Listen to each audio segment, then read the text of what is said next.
can get it going, yeah, right now. We can get it going, yeah, right now. Big dreams in a small town. I leveled up, they need to pipe down. Yeah, rolling with these racks. She trying to get the rent gone, all in my lap. She not trying to get the lick going. I been having my fit going. Label seeing dollar signs like shit. Yeah, man, this is On Top of Your Game podcast. We got your boy A1 Steele up in here. What's up with it, man? What's going on? So, tell us a little bit about where you're from and your background, bro. Man, I'm originally from I'm born in Fort Worth, it's John Peter Smith Hospital, but I was raised in Grand Prairie, Dalworth, Southside, all over Grand Prairie. Background, people from Marshall, Texas, and stuff like that. So I got a country background. That's where my mom from and stuff. Pops from Chicago. So I got a little bit of everything. So I done been all over since I was a kid. For sure. Man, I see you doing everything, bro. From car detailing. You're a club promoter. Barber. Man, what is it that you don't do, bro? Man, I'm a jack of all trades, man. It's like you got Kevin Gates say, man, you gotta have 6 jobs, man. You gotta keep going. Man, okay. I see you a part of Love and City. Is that what it is? Yeah. How did that opportunity come your way, bro? Well, I've been knowing Shay, but I've been knowing drip visuals. And he kind of reached out to me and told me that it was a TV show coming up I probably should be, good at. So I just reached out, and they looked and see my background, seen everything I had going on. And, hey, they sent me the contract, sent me the information. For sure. I see you've been working with That's Elite. How long you been working? It'll be a year in June. They're going to be in June or July. It'll be a year I've been with Dallas Elite. What are you trying to do at the end of 2024? Where I'm trying to be at? Yeah, where you trying to be at? Man, really a lot further than what I am now. And really all my little businesses and stuff prospering and stuff, because I got little businesses coming up. I got my Barber Shop already. I've been having it for probably about 3 years. I got a studio, podcast, and it's like an event center type stuff I'm building right now. So it's in the making. The podcast area is already finna be up and running. The studio we working on it now, and the event area is nothing. It's no brainer. It can be rented out right now. If somebody wanted pop up shops and stuff like that. So I'm at the end of the year, I'm trying to be higher than what I am now. So. Man, that's good. That's good, bro. So is the barbershop connected to the where the podcast area gonna be? It's connected, but it's upstairs. It's okay. Like it's in the same building, office complex, or whatever, it's upstairs above the barbershop. Okay, man. That's good, man. Give your opinion on street codes, and why you think that changed. The internet for sure. And most of the OGs, man, and everybody that can, give the young niggas some game and stuff like that, they locked up. So the street codes and the street codes been getting broke since way before it's getting broke now. It's just now it's on social media. Right. So, if you've been in the game for so long, it's been going on. You just now broadcasted. For sure, man. I like the A1 Steele show, man. When did you start doing that? I've been doing that for about 5 years.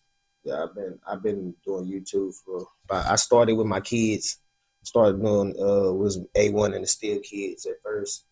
So I got like 5 kids. At that time I was like 5. I got 7 now type. So, but I started with all me and my kids at first, and then I went to doing my own thing. Yeah, because when I watch that, I sit down and watch it. That's the reason why we had you up on here, because we've been checking your content out. And when I watch it, I feel like I'm in the car with you. Yeah. I'm going everywhere with you, or having these problems with you. Right. I see that, like, you're not afraid to turn that camera on when you got something going on. Right. Like I seen the issue where is it something with the car you work on when you working on the car or family time? All the car problems. I steady going through car problems. But that's Texas weather, man. It's like once the weather changes, as soon as it start getting good, something starts messing up. So yeah, I be at that, man. It's a to me, people like I don't do it for the content. I do it for the content, but I do it for more documentation. You know what I'm saying? So when I got, like I said, I got so many kids, I got a big family. So if anything ever happened to me, they can always go back and check out my YouTube. You know what I'm saying? For sure. And watch everything that we did, stuff like that. So it's all, to me, it's more documentation, you know, of my life, basically. You know what I'm saying? That shit dope. It be having me interested like a motherfucker. Like, shit, I like the one where you was on the cruise and shit. Oh, yeah, I felt like, shit, we was riding behind you, like, everywhere you went. Say, I appreciate you watching, man, for real, though. You know, it's real supportive. You know? For sure, man. I love the A1 Steele show. Who's in your top 5 in the rapping game right now? So I fuck with more with the city. So we got Big X, the plug. You know, he's my number one. And we gonna go do Zillionaire Dope. You know, then we can do let me see, Nina Loretta. She's one. Cree Montana. 2 males, 2 females. Big X, Zillionaire. Cree Montana, and Nina. So it's one more.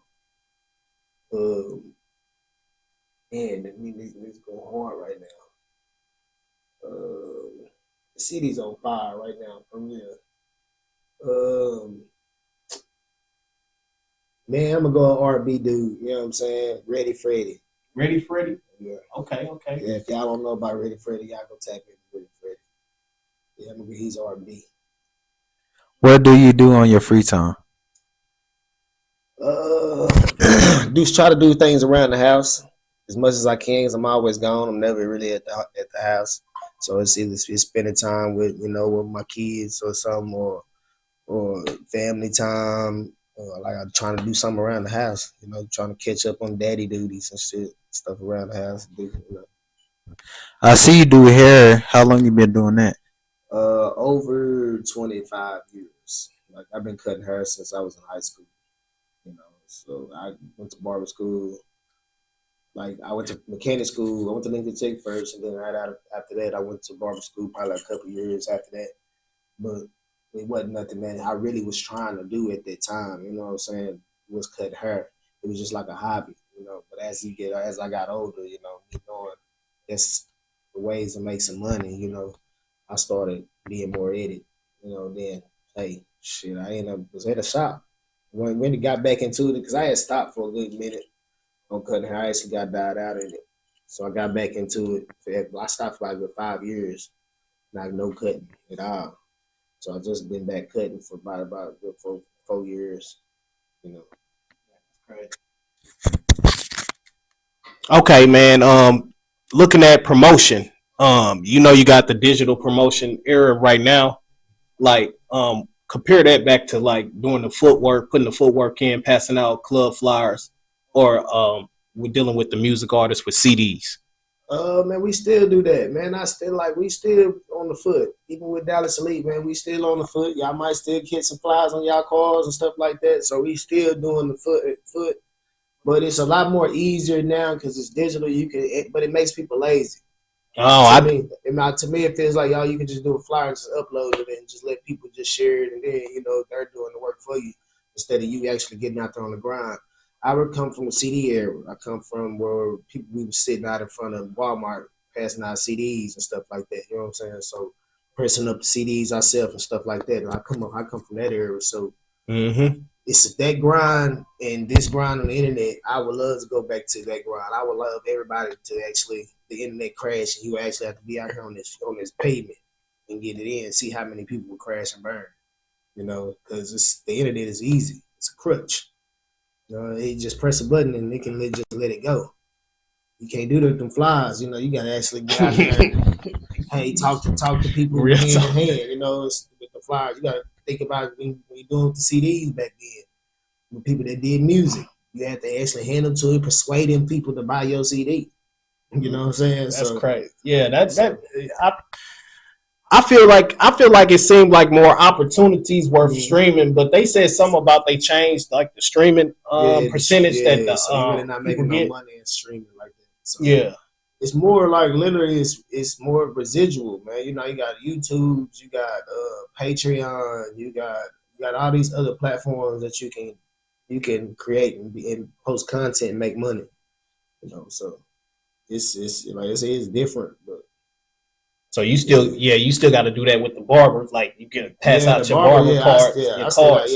The barber stuff, you still got to be on the footwork. Because not everybody's on social media. Yeah, you know, so you can catch a whole bunch of people that's not following you on social media, and the people that's most of the time following you on social media ain't the ones that's coming and getting the haircuts or coming shopping with you. Real talk. You know what I'm saying? It's the people that don't know you at all, ever met you or nothing. That's the ones gonna really shop with you. That's a good way to look at it. Mm-hmm. Hey, describe your what's your definition of loyalty and unity, like as far as the city, or what unity as far as the city, but and your definition of loyalty. Unity as far as the city is some unity, but it's you know, everywhere is unity, is always gonna be some hate, and hate got to be there. At the end of the day, hate has to be there, because if there's no hate, then it's nothing. It's like everybody's just happy and everything's going on, and it's like hate has to be there. Somebody has to hate you for somebody else to pay attention to what you got going on. It's like just people being messy. You know what I'm saying? Females being messy. You might not even know who this person is that they're talking about, but now you're trying to figure out who this person is because they're talking about it. You know, so it's a lot of loyalty. I mean, it's a lot of unity in the city, but it's like I say, it's a lot of hate too. And then loyalty, you know, my definition of loyalty is just somebody that's keeping it all the way 100. You know what I'm saying? No sugarcoat, nothing. You know what I'm saying? And standing on business, standing on whatever they said, whatever they gonna do, stand on it. You know, so that's my thing of loyalty. Like you said when you mentioned something about females a little bit. Have you think the role has changed now between females and men? Like it's kind of like they kind of trading places, like with certain situations. Yeah, they trying to do everything that the man can do. That woman empowerment is real big. So it's, you know, it's yeah, they can do, and they ain't got, I'm not gonna knock them. They can't do everything we can do. They can't do everything that we can do. You know what I'm saying? Like, it still has to be a man. You know what I'm saying? Like women, that's even like in the families. It still needs to be a man in that situation, because a woman can't teach a man how to be a man. Yeah. You know, at the end of the day, you play that role. You can dress up like that. At the end of the day, you cannot tell another little boy how to be a man, and you're a woman. How would you feel like if you come home and you already seeing your woman with the drill and she already putting together the dresser, but he was like, man, I could take care of that for you. She put that dresser together. So that's how I am. Shit, that's what you want to do, put it together. You know, especially if you didn't ask for my help, right? You know, if you just want to do it, tackle it. Yeah. Now, if you mess up, whatever, you're gonna ask for that help. You know what I'm saying? At the end of the day, but it's not, you know, it's following basic instructions. For sure. You know what I'm saying? So any person with the right mind can follow basic instructions. You know what I'm saying? So certain women just feel like they need a man to do everything. Really don't. But it's just, if you're in a household with a child, you know, and you have a man in that situation, it's best for them, you know, it's a balance. You know what I'm saying? It's a life balance. So that's just my take on it. It's a life balance, a man and a woman. That was the balance of life. What's like a biggest challenge in your life that you had to overcome, and how did you overcome it?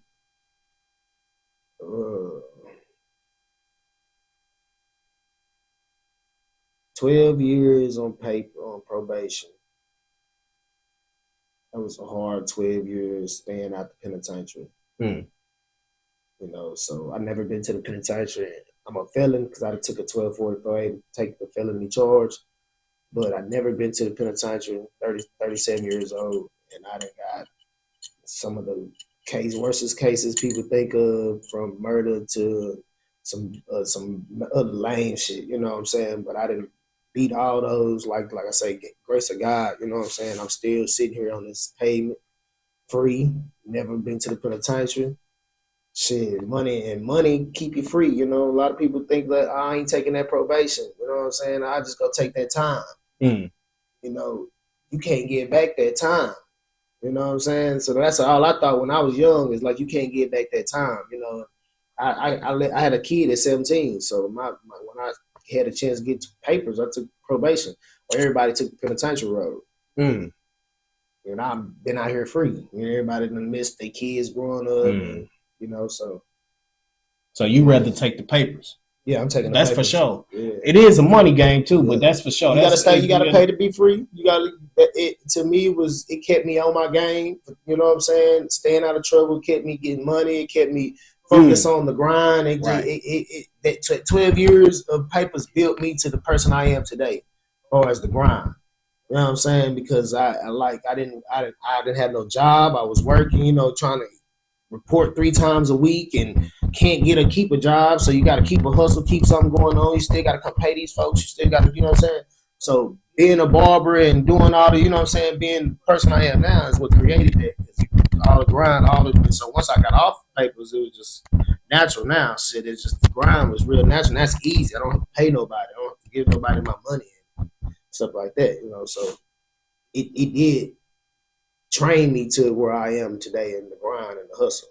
You know what I'm saying? So you had to grind to stay free. Real tough. You know? So they ain't playing, you know. They ain't playing. My brother went to the penitentiary on probation. So they ain't playing. So you have to follow them directions, take them classes. You have to do all that. And they couldn't make no rides. Like, I done been through all that. So yeah, I've been through the ups and downs with that, through the system. You know, so. For sure. Now, dealing with the club scene with your Dallas Elite situation, man, what's some of the artists that came through there and just tore it up, man, on stage, that just turned up? We got Big X the Plug. He coming all the time. You know, he's always in the club. You got Hood, Big Hood, Ace. But I can't even get his name. He signed with Big X right now. Who else, man? Lil B, stay down, Lil B. He's gonna do his first performance. You know what I'm saying? And he's with Dallas Elite, so he's not with me. He's with basically the top nigga of Dallas Elite, and the founder of Dallas Elite. So he's starting to do his thing. Fredo Bangs came. We had Fredo Bangs. We didn't had. If you want to talk about big artists, we didn't had Glorilla. We didn't had Cash Doll. We didn't had Big Boogie. We didn't had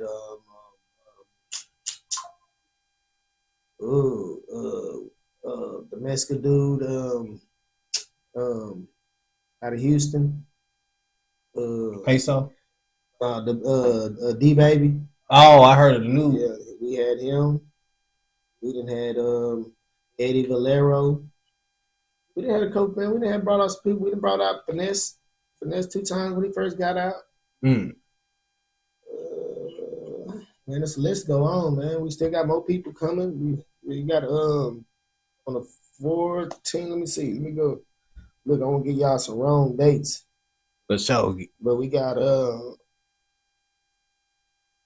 what's the dude that the Baby signed? The Vegas, Stunner for Vegas. Stunner Vegas. His girl, what's his girl name? Not Mulatto. Mona Leo. She's coming on the 17th. So if y'all don't know nothing about her, she'll be here on the 17th at the Max. Man, that's big. That's big. So, yeah. Now we see Atlanta. We see the city talk about Atlanta a lot.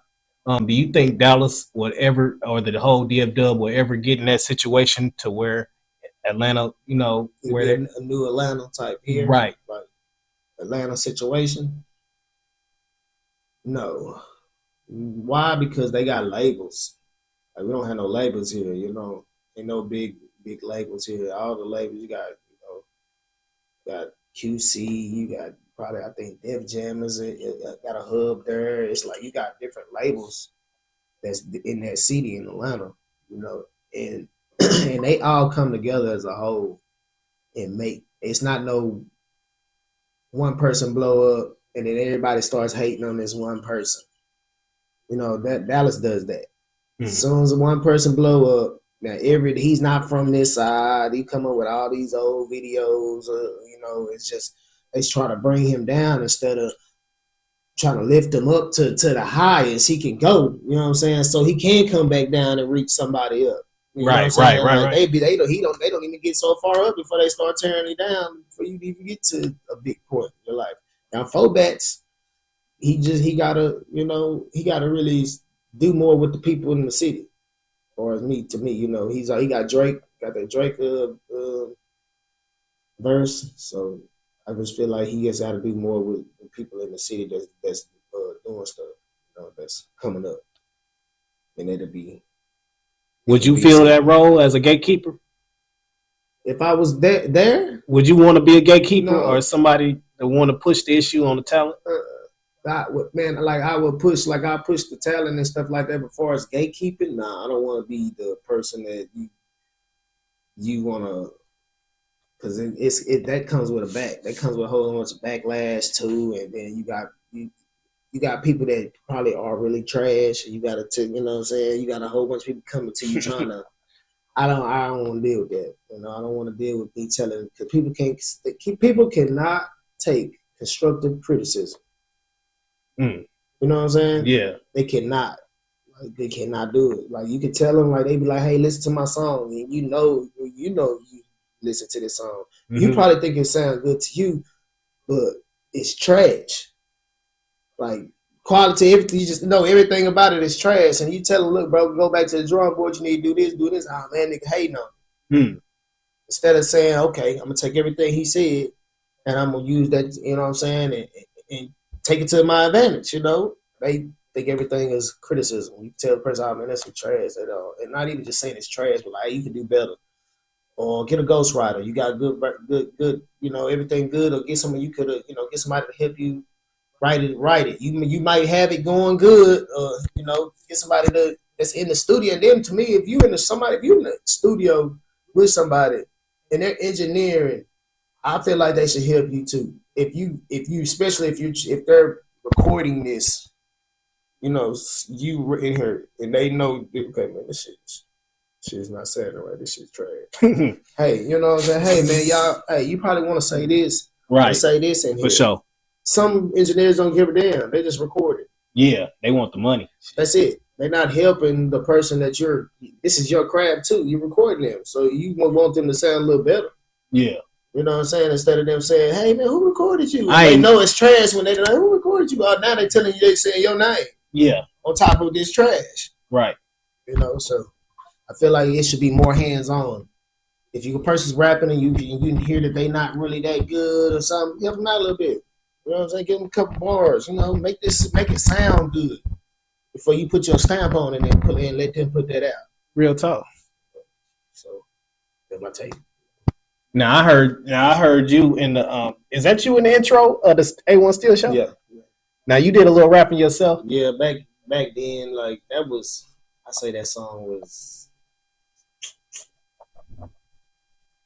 2016, 17 when I did that. It's been some years since I did that, and I just took it because it was me, you know what I'm saying? And I didn't want everything, you don't want to put nothing copywritten on there, because I had an intro at first when I first started, and it kept giving me a copyright because it was somebody else's song. So I was just like, man, I need to make my own intro. So I just took from a song that I had for years and put it on there, and shit, it been going. It be going, people really be asking what about to want to hear the whole song. Like, you know what I'm saying? Like, bro, when times get hard, it's going to teach you how to hustle. So. Yeah, everybody be want to hear the whole verse. I'll be like, no, it's over. Yeah, the hook is good, So yeah, man. I heard you. I seen you say something on social media we take our notes and do our research. Everybody can't be an entrepreneur. Get details on that. It takes a lot of mental. You know what I'm saying? Because there's days that you ain't making no money and you still got rent to pay. Mm. You know what I'm saying? People jump into the entrepreneur game and thinking that, oh, they gonna fuck with me because you got a lot of people that fuck with you. You got a lot of your friends and everything. Those people are not gonna be the people that's coming shopping with you. Your friends, your day ones, none of them, they gonna feel like you should get that to them for free. You know what I'm saying? So they not be the ones that's gonna come shop with you. You know what I'm saying? So that would discourage you a whole lot if you're not mentally knowing that this is, hey, I'm going into it. I know people that I know ain't gonna really fuck with me. It's the people that don't know me. It's gonna be the ones that fuck with me. If you don't have that in your mind, you're gonna crash in the entrepreneur world because it's gonna be a lot of times that you wondering why your people and why your friends you posting all the time. They not sharing.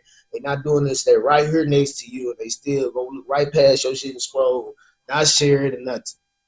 You know, so.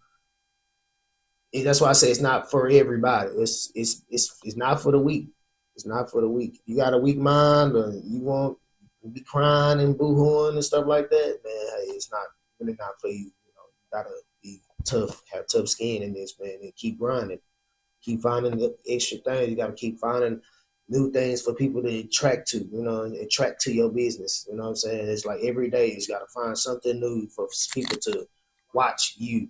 For them to go into you and see what you got going on to want to shop with you or want to come do any type of business with you. You know what I'm saying? So that's another part of the grind in the social media. You know, you got to keep coming up with something new, keep coming up with new things. Like every time I do something new, a new haircut, a new something, I got to post it. You know what I'm saying? New videos, new content we have. Anything I got to every day is something. I think of something to post, or something that's gonna go get shared a lot of times, or some stuff like that. You know, even if when I'm not active, I'm gonna make a post or some quotes or something online to keep my algorithm going. You know, so it keeps people thinking about you, on you. You know what I'm saying? Keep as long as you stand in their face, they're gonna constantly look into you. You know, so it takes a lot into that in the entrepreneur world. You gotta be on top of that. What is it like? Is it a day that you like when you doing your vlog? Is it a day that you don't want to turn the camera on? You man, I don't feel like doing that. A lot of days. It's days I done went through stuff and been like, dang man, I just put a vlog this whole day, baby. You know what I'm saying? I'm going through it. And it just like real life will catch you. You know what I'm saying? Like you gotta actually be up. Like even being a YouTuber, being a vlogger. You got to be active. You got to come up with every thing in your mind to come up with some type of content. Like even if you're just picking up the camera and going on about your day, people watch that. People pay attention to that. You know, like just people that want to look into your lives. You know, want to look and see what you got going on. Tough. Especially people that don't know you. You're giving them something to do. Some people don't be having nothing to do. Some people might be sitting in their office, their desk, and they're watching you and while they're at work. They're taking them away from their day, you know what I'm saying, into your world.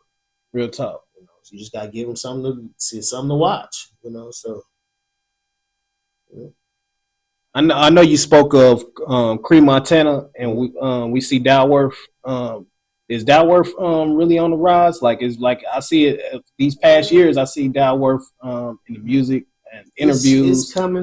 It's coming. You know, we got some more stuff coming. I got, another pod. I already have a podcast called Real Life Entrepreneurs, but I got another podcast that I'm coming that I got somebody that's one of my brothers, from Dalworth. He's gonna be the host of it. So it's Dalworth. It's small, bro. It's like a lot of hate going on in there because ain't nobody really that came up. Really, but it's people that's in Dalworth, that's from Dalworth, that's doing some big things. Like I say, Creed doing something. Lil Mighty Al Pacino. I know fucks with Lil Mighty. Yeah, he just got me in. I'm an extra in one of the little movies or series that he's in now called Traps. that he's been. I think I seen something like that the one on the internet. the one he's been shooting lately. So Lil Marty been shooting that? Yeah, well, dude named Joe T. He's the creator, the director, and everything of that. So he's the one been putting that together. Mighty's really the main actor. Like they trying to make him like Tariq.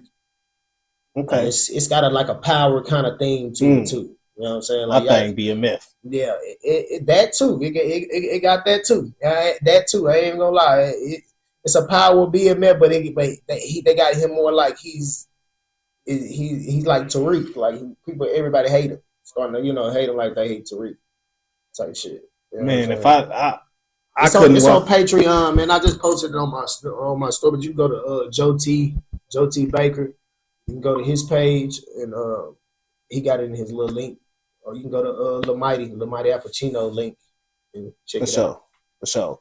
And give the people like the barbershop for our people, like the people that's watching it, the barbershop details. Major League Barbershop, man. Y'all come check me out. I'm at 2305 Oak Lane, Suite 114, Grand Prairie, Texas, 75051. It's right behind the McDonald's and Williams Chicken. Y'all come holler at me, man.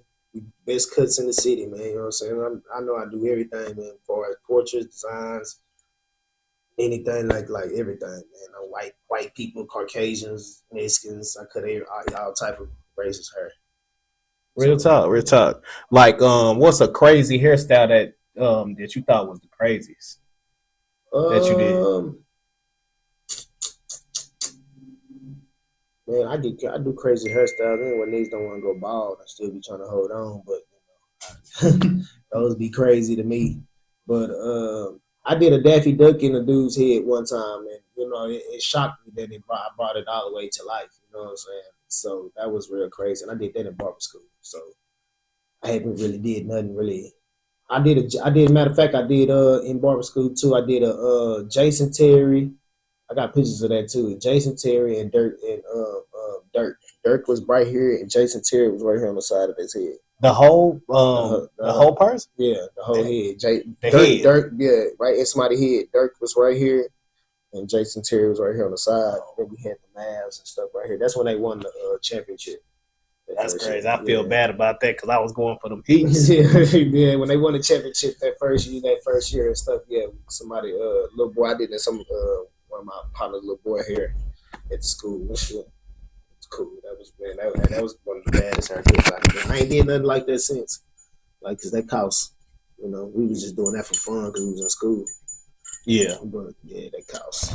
For sure.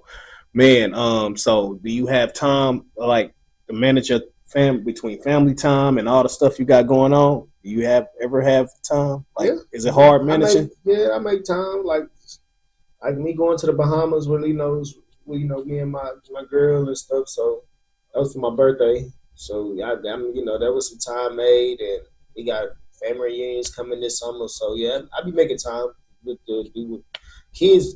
My whole house is full through the summer. Yeah, all the kids is with their daddy. You know what I'm saying? So my house is full through the summertime. So all my kids is at the house through the summer. So yeah, I don't have no time to but make time then. Real talk.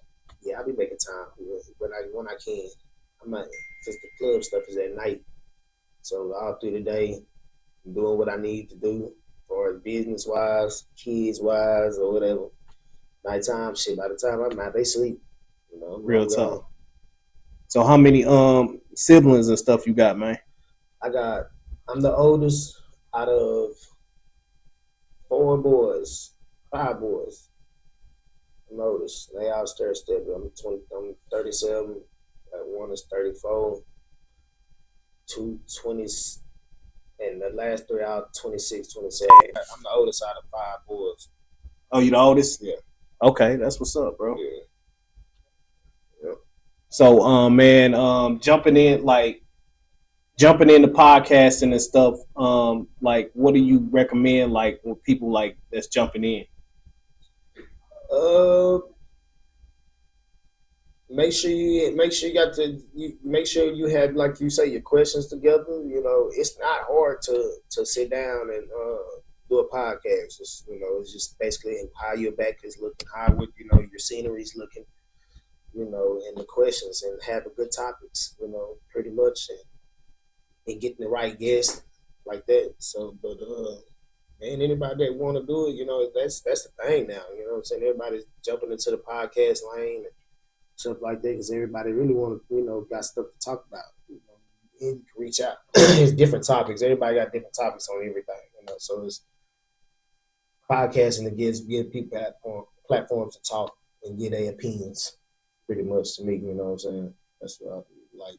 My podcast is basically on entrepreneurs.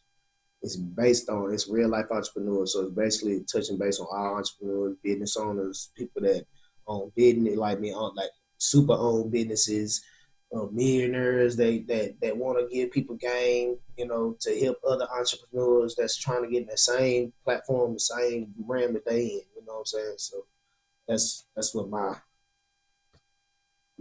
platform is for, on my podcast, is to give people to watch it and get and take from other people that's trying to do the same thing they do. Pretty much. For sure. What would the A1 Steele now tell to the young A1 Steele?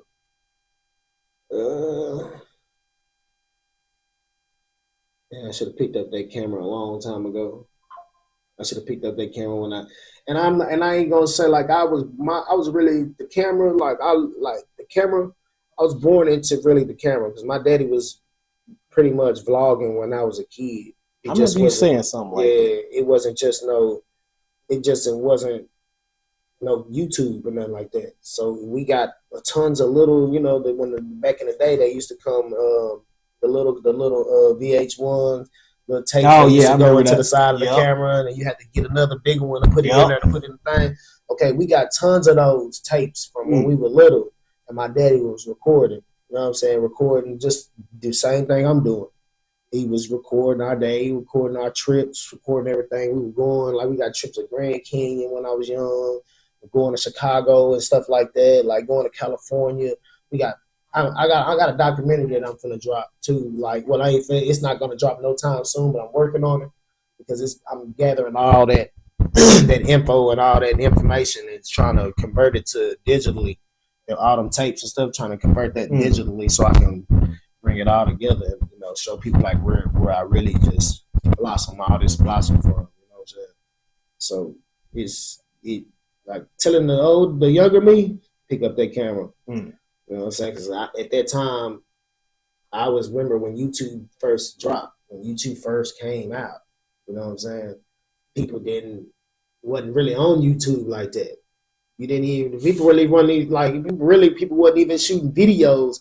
Like that's where you had to go start watching videos because they stopped YouTube, they stopped MTV and BET and stuff like that.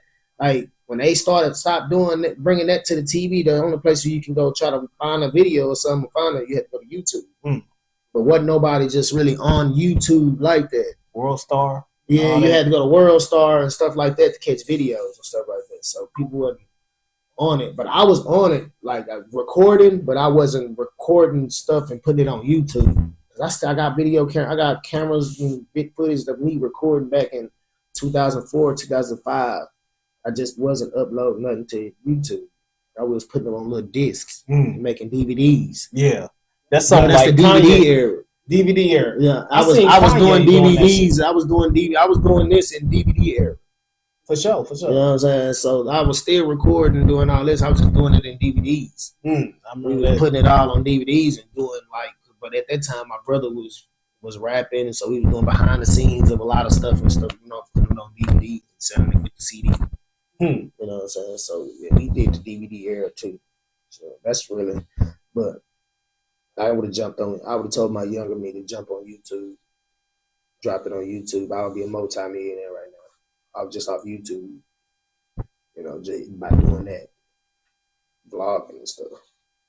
Because think about them, it's people that's on there, man, got billions of views, been on there for years. So man, you think about what they checks looking like. Woo. I seen Kanye. I see Kanye had a DVD with his boy holding the camera all through like when he was back in the day. Yeah. That's like I say that DVD era. A lot of people that was in my era was in the DVD era. Like they to have Boosie though, and Boosie used to do the DVDs, the Swisher House, and they used to do have the DVDs. You know, it was just like even DSR and stuff. We used to have the DVDs. You know, but it was just somebody with a camera, and they were putting it all on DVDs though, just catching it behind the scenes and stuff like that. For sure. And man, I was looking on and something crazy on what's going on with Diddy. What's your thoughts on that? Like after all these years, now they raiding Diddy's house, 2 houses. Man, you know, I don't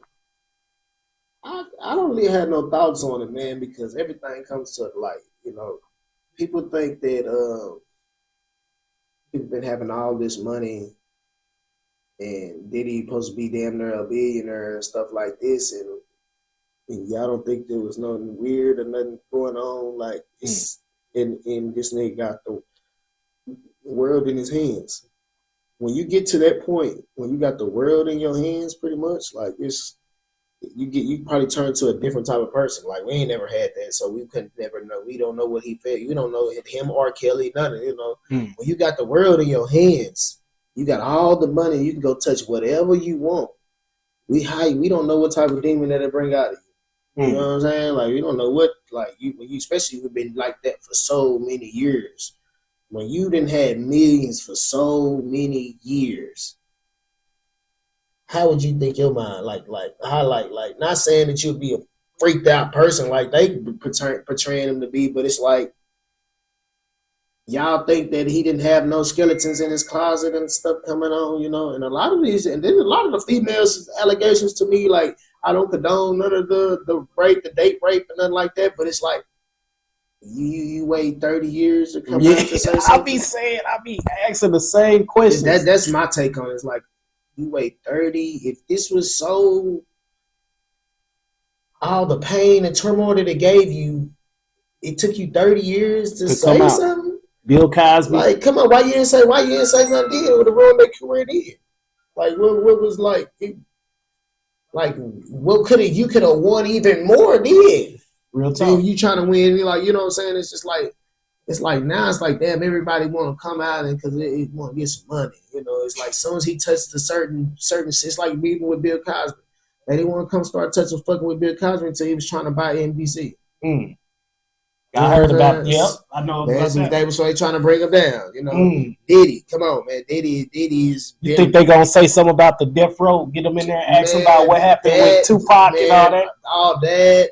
But Diddy's been on a roll, you know what I'm saying, for so long, and it's like everything is starting to really just, you know what I'm saying, like crash on him because now the Tupac shit is coming out, and old girls coming out, and now you got other people that said something about it, and it's like. Now you got it, but they've been talking about the Diddy and the Diddy parties. Like for years since I was a kid. Like I was saying, so now they want to parties. It's like now y'all talk about the Diddy parties again. Oh, y'all exposing everybody that was at the Diddy party, but JB been knowing about the Diddy parties for years. Everybody said don't go to a Diddy party. I've been knowing that as a kid. I want to say I want to ask, are they trying to make an example out of? Black men that's powerful, I see Trump. They kind of was trying to make an example out of Trump. It seemed like but I think the black people is the ones that's doing the crazy shit to making themselves, you know what I'm saying, be like that. You know what I'm saying? So I can't blame them. I can't blame nobody but them. You can't blame anybody but them because they the ones that did it. So you know, y'all, hey man, you gotta cross your dots and you know, dots and cross your T's, man. You know what I'm saying? Y'all living too flamboyantly. You know, even the neighbors were saying, man, like they parties be crazy or his parties be crazy over there. And even the neighbors, like, you know, they seeing girls coming in and out all day long and stuff like that. So it's like bro, they at the parties, the neighbors. That's what I say, bro. Like you get to a certain amount of money, bro, you can't. You don't know how you don't know how you're gonna act. You don't know how the next person is gonna act when they get millions and millions of dollars like that. They can go do whatever they want. They feel like they can have whoever they want. You know what I'm saying? Certain people change. People change when they get certain money like that.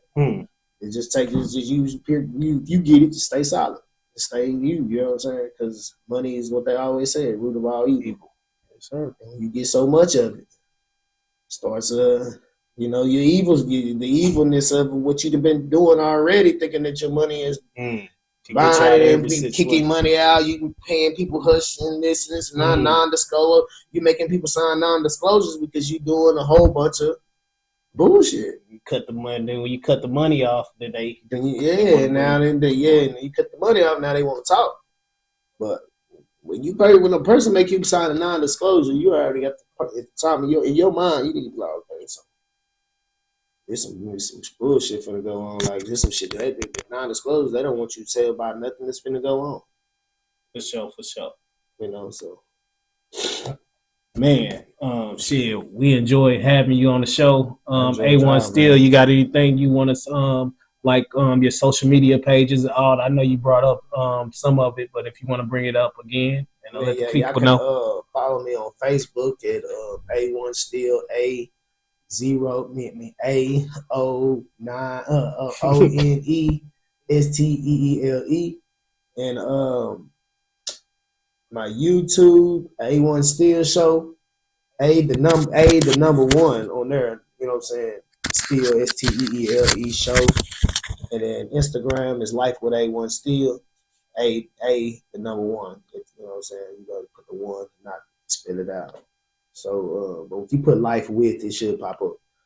But yeah, that's most of all my social medias, man. I don't really don't be on Snap. I got a Snap, but y'all ain't gonna check for me on Snap. But yeah, and then man, shout out to Dallas Elite, man. Shout out to Real Life Entrepreneurs, man. It's a boss lifestyle. You know, this is my merch right here. You know, I was gonna bring y'all some, but it was so last minute. Appreciate that. Appreciate for thinking about us, bro. Yeah, so y'all can check me out, man, on any of my pages. And go, y'all want to shop with me? Y'all can shop with me. For sure. I'm gonna have to get on there and check that out. Love to support that and shit. Might slide through there to Barber Shop at some time. Come on, let me. All right, man. We're gonna clap it up for A1 Steele, brother. We can get it going, yeah, right now. We can get it going, yeah, right now. Big dreams in a small town. I leveled up, they need to pipe down. Rolling with these racks. She's trying to get the rent gone, all in my lap. She not trying to get the lick going. I've been having my fit going. Label seeing